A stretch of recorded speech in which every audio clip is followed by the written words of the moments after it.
First of all, how is a book going to help any of us figure out what and how to dress? Well, this book is really a book designated for real women, fashion and beauty swaps, hundreds of them, and it's organized like a woman's closet. It's meant to be a reference book you keep in there and pull out anytime you have a question. It's been my passion project because I wanted, it really costs us not to look our best. When you're going for job interviews, you have to look stellar. For those first impressions, for hot dates, and most importantly, for our self-confidence and our self-worth, because I really feel that clothing is like that external bit that shows the internal you. So it's having a closet full of clothes that you don't wear is like the equivalent of having a refrigerator filled with foods that you don't eat. I mean, literally, that's absurd. So why not have a closet that's full of stuff you love? Okay, so we're going to start out with, there's several graphics throughout the book that are really sort of eye-catching, and you get a lot of information very quickly, which I appreciate in a book.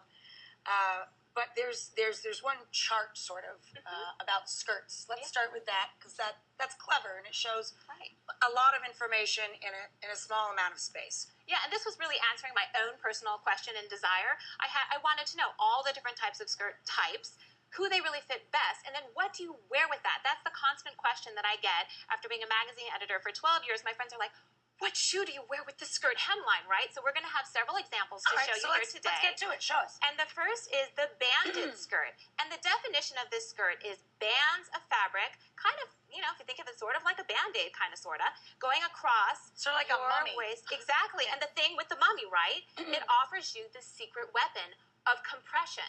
So if your thighs maybe are a little bit wide and your tummy is pooching out just a little bit, it gives you this incredible support right across the stomach and also smooths you down the lines of your thighs. The key here, though, is do not wear this too long, because that is kind of a drag and just doesn't look great. And it's not really for people who don't like to expose their legs, because I personally think this looks best with like a bare leg and some sexy pumps or heels or peep toe heels to go with it. And next up, we have our scalloped skirt, and that's really earmarked it's named after a scallop shell, right? It has this gorgeous kind of half curvature here on the bottom, but you know what?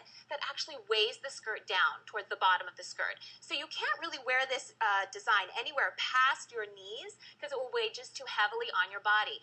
Usually this fabrication all through here tends to be a little bit stiffer with this design of skirt. So it's really great for women with a larger frame, because it gives you that nice silhouette on the sides and gives you this great shape.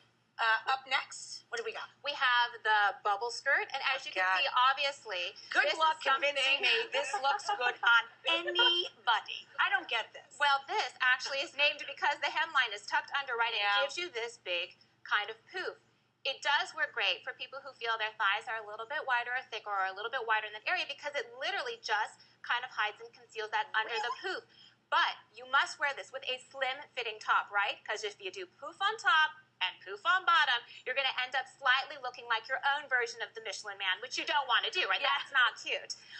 But yeah, no, it's great. And it's also good for people with more boyish figures who have kind of a more straight leg thing going on here. Look, it's added instant curves. Give a little more, but curves there look so weird to me. I don't know. I just think tough it. Is what I think when I see that shape. Okay, so up next, the book talks a lot about, what to wear and what to toss. So we're going to learn by example with twin sets here. Right, there's hundreds and hundreds of fashion and beauty swaps in this book. And literally, this is what you would see on the page. So first is the toss. The classic twin set, right? It comes in a two-piece garment. So you have your top, and then you have your underlaying bottom. And to me, this is way too matchy-matchy. Right. Then, now we have the updated version of this. This is the twin set that we took two separate pieces of clothing and pieced them together. This is the contemporary way to do it. This is super, super fresh way to do it. So we took a vintage cardigan, right? She's got that on. It has the color blocking of black. That black is mimicked in the bottom shirt. So you want to have some kind of... So they complement each other without matching. Exactly. By the way, you're going to see this yellow everywhere in the spring.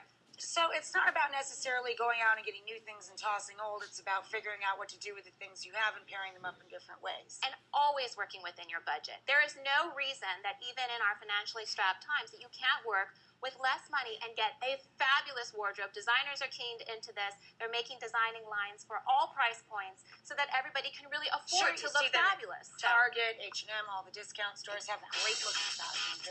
Very